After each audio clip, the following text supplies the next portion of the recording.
আজকে আমি দেখাবো কিভাবে কনফার্মেশন নিয়ে এন্ট্রি প্ল্যান করা যায়, এবং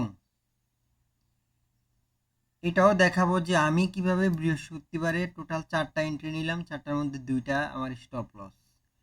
হ্যাঁ, এটারও কারণ বলবো আমি।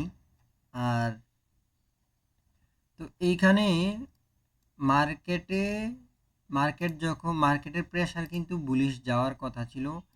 হ্যাঁ, আমি কিন্তু বইলা দিয়েছিলাম গত ভিডিওতে যে এটা অল টাইম হাইয়ে যাওয়ার পসিবিলিটি আছে 90%। হ্যাঁ, তো মার্কেট কি করলো? অল টাইম হাইয়ে যায় নাই। তো মার্কেট যেহেতু অল টাইম হাইয়ে যায় নাই, এটার রিজন হচ্ছে ফান্ডামেন্টালি নিউজ না থাকার, না জানার কারণে, বা আমি তো নিউজ দেখি না, জিনিসটা আমি পারিও না। হ্যাঁ, যেটা সত্যি কথা।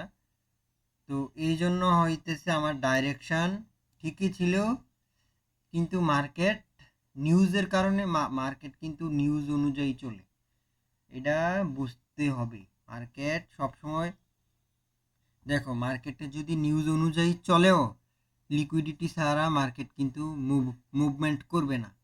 নিউজ অনুযায়ী মার্কেট মুভমেন্ট করলেও মার্কেট লিকুইডিটি ছাড়া মুভমেন্ট করবে না। তো আমরা যেহেতু short term trader, intraday trader, scalper, আমরা তো এত বড় ডাইরেকশন প্রয়োজন নাই। কিছু লিকুইডিটি নিয়ে আমরা 1:2 বুক করে বের হয়ে গেলে এনাফ, তাই না? তো আমরা কি করব, সবসময় ছোট টার্গেট করলে তো আর এই জিনিসটা হয় না। তো আমি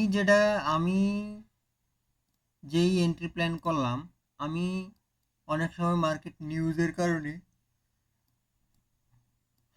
এরকমভাবে মুভ দেয় যে 1:2 না দিয়েও চলে যায়। তো মার্কেটের প্রেসার বুলিশ থাকার পরেও দেখো কিভাবে বুলিশ মার্কেটে, এইখানে এই যে এফবিজিটা এটারে ইনভ্যালিড করে দিছে।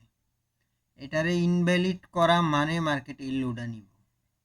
এই লোডা যদি না নেয়, কারণ এই লোডা যদি না নেয়, এই কথাটা কেন আসলো, কারণ অলরেডি অন্তত এইখান থেকে যদি আমি এন্ট্রি প্ল্যান করি 1 মিনিটে, বা এই লিকুইডিটি থেকে আমি কিন্তু 1:2 নিয়ে বের হয়ে গেছি, অলরেডি বের হয়ে গেছি। এটা যেহেতু ইনভ্যালিড করে দিছে, তার মানে এইটুক পর্যন্ত মার্কেট আসার চান্স আছে। এটুক না আসলেও এই গ্যাপ পর্যন্ত মার্কেট আসার চান্স আছে, ওইটা আসছেও। কিন্তু এটুক পর্যন্ত কেন আসলো না? কারণ কোরিলেটেড পেয়ার, একই জায়গায় সিলভার বুধবারের যে লোটা, এটা হান্ট করছে, কিন্তু গোল্ড এই লোটা হান্ট করে না। তার মানে এটা একটা স্মার্ট মানি ট্র্যাপ। হ্যাঁ, তো স্মার্ট মানি ট্র্যাপ, কিন্তু আমার মতো যারা এখানে ডাউনে এই লোডারে টার্গেট করছে, ওরা তো ট্র্যাপ হয়ে গেছে, তাই না? ওদের ব্রেক ইভেন হিট অথবা এসএল হিট, তাই না? যারা এই লো পর্যন্ত টার্গেট করছে, ওদের ব্রেক ইভেন অথবা এসএল হিট হতে পারে, অন্য অন্য পয়েন্টও হতে পারে, কিন্তু যারা আজকে মানে গত বৃহস্পতিবার এই লোডে টার্গেট করছে, ওদের কিন্তু এসএল হিট হয় না, টিপি হিট। কিন্তু সবসময় তো এটা দিবে না, কারণ নিউজের প্রেশার ছিল ডাউনে, তাই মার্কেট ডাউনে আসছে। মার্কেট টেকনিক্যালি যেইটা করার কথা ছিল ওইটা না করে মার্কেট নিউজের কারণে ডাউনে আসছে, তাই বলে এটা না যে তোমার অ্যানালাইজ সঠিক হয়েছে। তোমার অ্যানালাইজ আমি কমু যে তুমি যদি একটু পর্যন্ত টার্গেট করো, এটা একবার রং একটা টার্গেট, বা ভুল ভুল অ্যানালাইজ, ভুল আমি কমু। কারণ এটা আসছে নিউজের জন্য, এটা তোমার টেকনিক্যালি অ্যানালাইসের জন্য এটা আসে নাই। ঠিক আছে, নিউজের জন্য এটা আসছে। আর নিউজের জন্য আসলেও মার্কেট কিন্তু সব সময়, আমরা তো শর্ট টার্ম ট্রেডার, আগে বললাম, সবসময় 1:2 টার্গেট করে বের হয়ে যাওয়া উচিত। কারণ নিউজের প্রেশার থাকে, আর মার্কেট কিন্তু লিকুইডিটি যখন মন চায় তখনই জেনারেট করবে, আর যখন মন চায় তখন হান্ট করবে। ঠিক আছে, মার্কেট বেশিরভাগ সময় আইসিটি কিল জোনে লিকুইডিটিগুলো হান্ট করে। কিন্তু মার্কেট এখন বর্তমানে যেরকম কঠিন হইতেছে, মার্কেট যদি বিগ প্লেয়াররা যদি বলে যে, মানে ওদের যদি, ওরা যেই অর্ডার বাইং সাইডে বা সেলিং সাইডে বা বুলিশ বা বেয়ারিশ, যেই অর্ডার পাঞ্চ করে রাখে, ওই অর্ডার যদি ফুলফিল না হয়, হ্যাঁ, জাস্ট একটা লজিক্যালি সিম্পলি বুঝো, বিগ প্লেয়াররা যেই অর্ডার পাঞ্চ করে রাখে ওইটা যদি ফুলফিল না হয়, তাহলে কি মার্কেট মুভমেন্ট করবো? কিল জোনের ভিতরেও তো মার্কেট মুভ করবো না। তো ওই জিনিসটা বোঝা উচিত। এই হচ্ছে ওভারঅল বিষয়। তার মানে কি এতটুকু টার্গেট করা যাবে না, যেহেতু এখানে সিলভারের বুধবারের লোটা কিন্তু নিয়ে নিছে, গোল্ড নেয় নাই, তার মানে এটা স্মার্ট মানি ট্র্যাপ, এখান থেকে মার্কেট আপেই যাইবে। কিন্তু তার মানে এইটা না যে তুমি এই লো পর্যন্ত টার্গেট করছো আর এই লো পর্যন্ত তোমার টিপি দিয়ে দিছি, তার মানে এইটা না যে তোমার অ্যানালাইজ ভুল, তোমার অ্যানালাইজ ছিল তার মানে এটা না যে তোমার অ্যানালাইজ সঠিক ছিল, তোমার অ্যানালাইজ ছিল ভুল, কিন্তু মার্কেটের নিউজের কারণে তোমার এটা এই এটা হচ্ছে দিয়ে দিছে, এই লোটা দিয়ে দিছে। আর তুমি তো জানো না নিউজের কারণে মার্কেট যে এইখান থেকে উঠবে না এটার তো কোনো গ্যারান্টি নাই। তার মানে এইখানে টার্গেট করা মানে ভুল। এই গ্যাপ পর্যন্ত টার্গেট করা যায়, এই গ্যাপ পর্যন্ত, এই গ্যাপের মিন থ্রেশহোল্ড পর্যন্ত টার্গেট করা যায়, এই লো পর্যন্ত টার্গেট করা যায় না, এটা পুরোটাই রং। তো এখানে স্মার্ট মানি ট্র্যাপ হয়েছে, আমি এখানে এন্ট্রি নিয়েছিলাম, এখানে 1:1ও দেয় নাই, মার্কেট এর আগেই ডাউন, এর আগেও এখানে একটা এন্ট্রি নিছি। এই যে লসটা হয়েছে এটা একটা ভ্যালিড লস, এটা একটা ভ্যালিড লস, ঠিক আছে। এটা যাইয়া এনওয়াই পিএম সেশনে আমি এন্ট্রিটা নিছি, হ্যাঁ, এই যে এই যে এনওয়াই পিএম সেশনে আমি এন্ট্রিটা নিছি, সেশনের ভিতরে ছিল কিন্তু ভ্যালিড একটা স্টপ লস গেল। আর এটা এটা পুরোটা, এটা তো পুরো 100% ভ্যালিড একটা এসএল, কারণ মার্কেট সব কিছু বইলা দিছে, মার্কেট যেটা করার কথা ছিল ওইটা মার্কেট না করে ডাউনে এসে পড়ছে। যেহেতু এই আইএফবিজিটারে ইনভ্যালিড করে দিছে, আমি তো আর জানি না এটা ইনভ্যালিড করবে কিনা, আমি এন্ট্রি নিছি সুইং পয়েন্টের থেকে ভালো একটা এন্ট্রি ছিল, মার্কেট মুভ দেয় নাই, তো এটার ইনভ্যালিড করে দিছে। তার মানে কি এখানে এই পয়েন্টের থেকে আরো বাইং করা মানে কি ভুল। তো আমি কি করলাম, এই পয়েন্টের থেকে মার্কেট এই এদিক থেকে এই যে আইএফবিজিটা আছে এটার থেকে মার্কেট নিচে যাওয়ার কথা ছিল, কিন্তু মার্কেট কি করছে, যেহেতু এখানেই লিকুইডিটি জেনারেট করে ফেলছে, মার্কেট এই পয়েন্টের থেকে হচ্ছে লিকুইডিটি নিয়ে, হ্যাঁ, মার্কেট নিচের দিকে নামছে। তো আমি এইটুক পর্যন্ত টার্গেট করি না, আমি 1:2 নিয়ে বাইরে গেছি, কারণ আমি জানি মার্কেটে এখান থেকে আপের দিকে উঠতে পারে, তাহলে কেন আমি এই লো টার্গেট করবো। আবার হয়ে রয়েছে এসএমটি, তা আমি কি করলাম, এসএমটি অবশ্য পরে হয়েছে, কিন্তু তারপরেও আমি আমার যেটা স্ট্র্যাটাজি, আমি যতটুকু নেই আমার রুলস অনুযায়ী আমি 1:2 বুক করে বের হয়ে গেছি, ঠিক আছে। তো এই হচ্ছে ওভারঅল বিষয়। আরেকটা জিনিস হচ্ছে চেঞ্জ অফ ক্যারেক্টার কিভাবে হয়, ক্যারেক্টার শিফট কিভাবে হয়, এই জিনিসটা হচ্ছে দেখাবো আমি। এসএমসি ভাষা যেটারে চোচ বলা হয়, মানে চেঞ্জ অফ ক্যারেক্টার, এটা আইসিটিতে সিআইএসডি বলা হয় অথবা মার্কেট স্ট্রাকচার শিফট।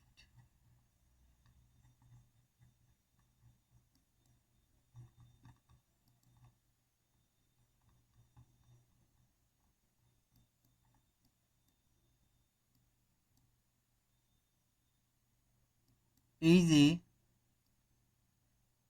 এই যে দেখো, পুরা এন্ট্রিটা আমি হোল্ড করছি, ঠিক আছে, পুরা এন্ট্রি আমি এটা হোল্ড করছি, যা করছে এই পয়েন্টে। এইখানে মার্কেট মার্কেটের ছিল 22, এটা না সরি, এই পয়েন্টে আসার পর এখানে যখন sell side inefficiency buy side imbalance ছিল, এই পয়েন্টে আইসা কি করলো মার্কেট এই লোডা নেয় নাই। কিন্তু অন্যদিকে যদি দেখাই, অন্য সিলভারে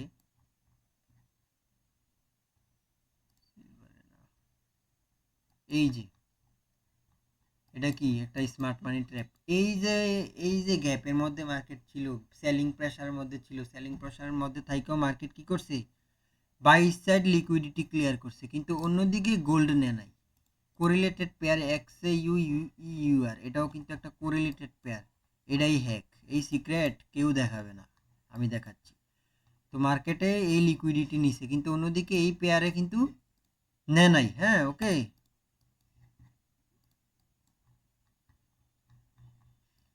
তো যেহেতু এটা নেয় নাই তার মানে কি স্মার্ট মানি ট্র্যাপ। এখন এখান থেকে তো আমি এন্ট্রি প্ল্যান করব, তো নিচেও গ্যাপ আছে, এই যে নিচে গ্যাপটা আছে, এই গ্যাপের মিন থ্রেশহোল্ড হইছে, এটা মিন থ্রেশহোল্ড হচ্ছে মাঝখান। তো এই গ্যাপের মিন থ্রেশহোল্ড এখানে ইকুয়াল লো হচ্ছে এখানে, ঠিক আছে। তো আমি পুরা মিন থ্রেশহোল্ড এখান পর্যন্ত টার্গেট করছি আর কি, 1:2, হ্যাঁ। তো এইখানে যখন আইএফবিজিটা হইলো আমি কিন্তু বসেছিলাম, এই ক্যান্ডেলে সুইপ কইরা উপরের দিকে যাইতো, আমি যদি আর্লি এন্ট্রি নিতাম মার্কেট কিন্তু এসএল হিট করে আবার আসতো। কিন্তু আমি কি করলাম, এটা এই এফবিজিটারে রেসপেক্ট দিতে চাইছিল কিন্তু পারে নাই, পরবর্তী সময় আবার কি করলো, এর পরের ক্যান্ডেলে এটারে এই এফবিজিটারে ইনভ্যালিড করে দিল, হয়ে গেল আইএফবিজি।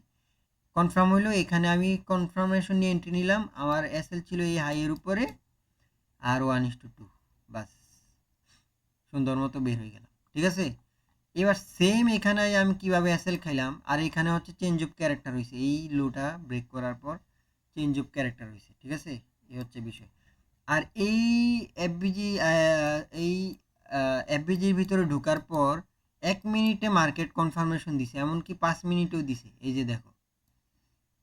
ঠিক আছে, এই যে এটার আইএফবিজি করলো, তার মানে কি এই পয়েন্টের থেকে মার্কেট অন্তত এই হাইগুলা ক্লিয়ার করা দরকার ছিল, কিন্তু মার্কেটে নিউজ থাকার কারণে ট্রাম্পের একটা স্পিচ ছিল সম্ভবত, এই নিউজ আমি দেখি না, আমি আসলে বুঝি না নিউজ, এটাও ইমিডিয়েটলি শেখা লাগবে ভালো মতো। তো নিউজ থাকার কারণে মার্কেটে কি করলো, লিকুইডিটি নিয়েও মার্কেট কিন্তু নিচে দিয়ে গেল, তার মানে কি বুঝাইলো, কি দেখা গেল এদিকে। এখন কইতে পারো যে ভাই লিকুইডিটি না বুঝি সব, একই জায়গায় এটা তো আমি 5 মিনিটে নিছি,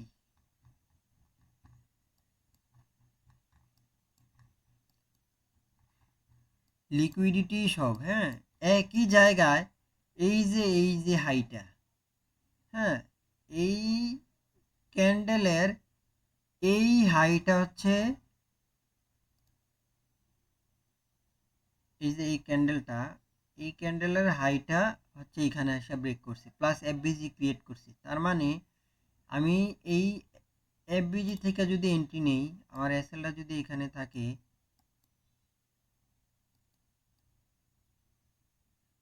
দেখো মার্কেট প্রফিট দেওয়া গেছে কিনা, প্রায় 1:2 দেওয়া গেছে কিন্তু মার্কেট। তার মানে বোঝা গেল কি, মার্কেটে 5 মিনিটে যে লিকুইডিটিটার রেসপেক্ট দিল না, 1 মিনিটে কিন্তু দিছে। আবার যদি 1 ঘন্টা যে লিকুইডিটির রেসপেক্ট দেয় নাই, ওইটারে কিন্তু আবার 3 মিনিটে 5 মিনিটে রেসপেক্ট দিয়ে গেছে। তো এই জিনিসটাও কিন্তু দেখতে হবে, লিকুইডিটি সব হওয়া হইলেও মার্কেট বিগ প্লেয়ার কিন্তু চাইলে, এখন মার্কেট একটা লজিক্যালি জিনিস ভাবো, লিকুইড হয়েছে, হ্যাঁ লিকুইডিটি হয়েছে, এখন বিগ প্লেয়াররা বলল, মানে দেখলো যে ওদের ওদের অর্ডার ফিল হয় নাই, তাহলে কি করবো, তাহলে কি মার্কেট মুভ দিব, জাস্ট এটা বুঝাও, নাকি এসএল খাইব, অবশ্যই এসএল খাইব, আইসিটি ট্রেডারদের এসএল গুলা নিব, সিম্পল, কিছু করার নাই তো, এখানে বিগ প্লেয়ারদের দ্বারা মার্কেট চলে, কিছু করার নাই। কিন্তু তারপরও তোমার এক্সপিরিয়েন্স অনুযায়ী তুমি কিভাবে লসটাকে ম্যানেজ করবা, তুমি কিভাবে রিস্ক ম্যানেজমেন্ট করবা, ওইটা সম্পূর্ণই হচ্ছে তোমার উপরে ডিপেন্ড। যেমন এরা এইখানে লিকুইডিটি হয়েছে, বিগ প্লেয়ারের অর্ডার ফিল হয় নাই, বা নিউজ ছিল, নিউজের কারণে মার্কেট নিচে দিয়ে গেছে। আর নিউজ থাকা মানে যে নিচে যাইবো এরকম না, এইখানে বড় বড় ট্রেডারদেরও একটা হাত থাকে, ওরা ওরা হয়তো অল টাইম হাইয়ে নিবে, মার্কেট গোল্ড অল টাইম হাইয়ে নিবে প্ল্যান করছে, ওরা কিন্তু প্রি প্ল্যান করে রাখে। তো ওরা যদি আগে থেকে প্ল্যান করে রাখে, তো অত পরিমাণ বাইং অর্ডারের ফলে অত পরিমাণ স্টপ লসও তো লাগবে, কারণ ট্রানজ্যাকশন নিতে হবে না, অর্ডারই তো ফিল হবে না। তো হয়তো ওদের একটা প্ল্যান আছে, বিগ প্লেয়াররা বাই সাইডে মার্কেট যেহেতু বুলিশ রান করবে, বুলিশ মুভ করবে, তো ট্রানজ্যাকশন তো কমপ্লিট হওয়া লাগবে, যত পরিমাণ বাই অর্ডার দিবে তত পরিমাণ সেল অর্ডারও তো লাগবে। তো এই যে ল্যাগটা, এইখানেই সেল অর্ডারগুলো হচ্ছে ফিল করে ফেলছে বিগ প্লেয়ার। তো যার কারণে মার্কেট যে কোনো সময় একটা বাই সাইডে একটা মুভ দিতে পারে। ঠিক আছে, এই আর কি বিষয়। তো আমি পুরো বিষয়টা তুলে ধরলাম, পুরো ইউটিউব চ্যালেঞ্জ, এইভাবে কোর নলেজ কেউ দিবে না, পুরো ইউটিউব চ্যালেঞ্জ। তো ঠিক আছে, শিখো।